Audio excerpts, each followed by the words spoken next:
সালামু আলাইকুম। সুখবর বলবো নাকি দুঃখের খবর বলবো তাও বুঝতেছি না। দেখেন, আমি আসলে মানুষ মারার বিপক্ষে। যে যুদ্ধ মানেই মানুষের জীবন যায়, প্রাণ যায়। আর এই যুদ্ধের খেলায় আহ, যারা আসলে বিজয়ী হয় বা যারা এই জয়কে উপলব্ধি করে, তারা যুদ্ধের সাথে কানেক্টেড কোনো ব্যক্তিবর্গই থাকে না। যেমন ধরেন, এই মুহূর্তে যে ইরান, ইসরায়েল, যুক্তরাষ্ট্র লড়াই করছে, তো যুক্তরাষ্ট্রের প্রেসিডেন্ট তিনি যে মজারা পাচ্ছেন, তিনি কি আসলে সরাসরি কোনো যুদ্ধে যাচ্ছে? তার পরিবার কেউ যুদ্ধে যাচ্ছে? অপরদিকে ইসরায়েলের প্রধানমন্ত্রী, সে কি যুদ্ধে গেছে? তার পরিবার কি কেউ যুদ্ধে গেছে? যুদ্ধে যাচ্ছে কারা?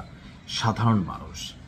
আর তাদের এই আক্রোশের শিকার যখন আপনার দেখা গেল যে ইরানের সাধারণ জনগণ হচ্ছে, শিশুরা হচ্ছে, স্কুলের শিক্ষার্থীরা হচ্ছে, তো স্বাভাবিকভাবে একটু তো প্রশ্ন ওঠে যে মানে এই যুদ্ধগুলোতে আসলে কি আসে যায়। দর্শক, আমরা যখন নিউজটি করছি তখন অনেকেই বলবেন, যখন ইরানের কারোর মৃত্যু ঘটে আমাদের হৃদয়ে যেমন রক্তক্ষরণ হয়, অপরদিকে ইসরায়েলের সাধারণ মানুষও যখন মরে আমরাও সেটাকে আসলে সাপোর্ট করি না। কিন্তু যখন ইরানের জনগণের উপর আপনি ক্ষেপণাস্ত্র অভিযান চালাচ্ছেন, তখন পাল্টা ইরান তো চালাবে। সুখের খবর আমি এটাকে এইভাবে নিচ্ছি যে যুক্তরাষ্ট্র এবং ইসরায়েল যৌথভাবে যে হামলা চালিয়েছে, ইরানে হাজার হাজার মানুষ ওপারে চলে গেছে, শাহাদাত বরণ করেছে। বাট ইরান কি আসলে এদেরকে কাঁদাইতে পারে নাই? যুক্তরাষ্ট্রকে সামরিক দিক থেকে মার্কিন সামরিক ঘাঁটিগুলোকে টার্গেট করে অ্যাক্টিভিটিস চালালেও ইসরায়েলি কিন্তু সরাসরি মাঠের উপর কিন্তু অ্যাকশন চালাচ্ছে।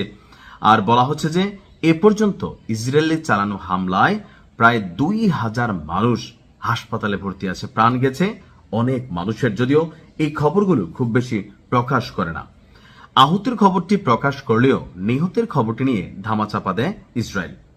ইসরায়েলের মন্ত্রণালয় বলছে গত 24 ঘন্টায় নতুন করে হাসপাতালে চিকিৎসা নিতে এসেছে হাজার হাজার মানুষ। এদের মধ্যে 9 জনের অবস্থা এখনো আশঙ্কাজনক, 42 জনের অবস্থা মাঝারি ধরনের গুরুতর, এবং বাকি যারা আছে তাদের আঘাতের পরিমাণটা হচ্ছে সামান্য।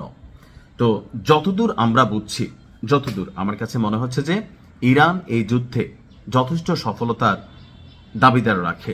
কারণ এখানে পরাশক্তিগুলো খুব স্ট্রং, যাদের বিরুদ্ধে লড়াইটা হচ্ছে।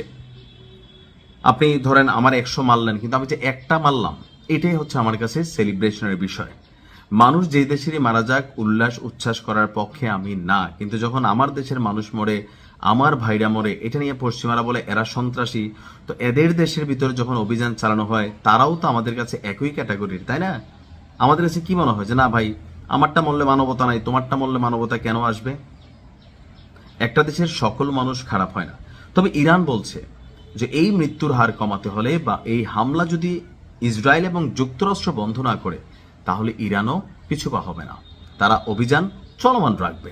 এমনকি এতে যে কোনো পরিস্থিতি আসুক, তারা থামবে না। তবে এর মাঝখানে ডোনাল্ড ট্রাম্প একটু গুজব ছড়াচ্ছে, একটা ন্যারেটিভ তৈরির চেষ্টা চালাচ্ছে পশ্চিমা গণমাধ্যমগুলো, কি যে ইরান আত্মসমর্পণ করে ফেলতেছে, নতুন যারা ক্ষমতায় আসতে যাচ্ছে তারা ইরানের সাথে সেটেল দিয়ে ফেলতেছে, ট্রাম্পের কাছে অনুমতি নিচ্ছে, নানান ধরনের বক্তব্য। কিন্তু বাস্তবতা হচ্ছে ইরানের প্রেসিডেন্ট মাসুদ পেজেশকিয়ান বলেছেন যে ইরান আত্মসমর্পণ করবে না, খেলা হবে। ভালো থাকুন। আসসালামু আলাইকুম।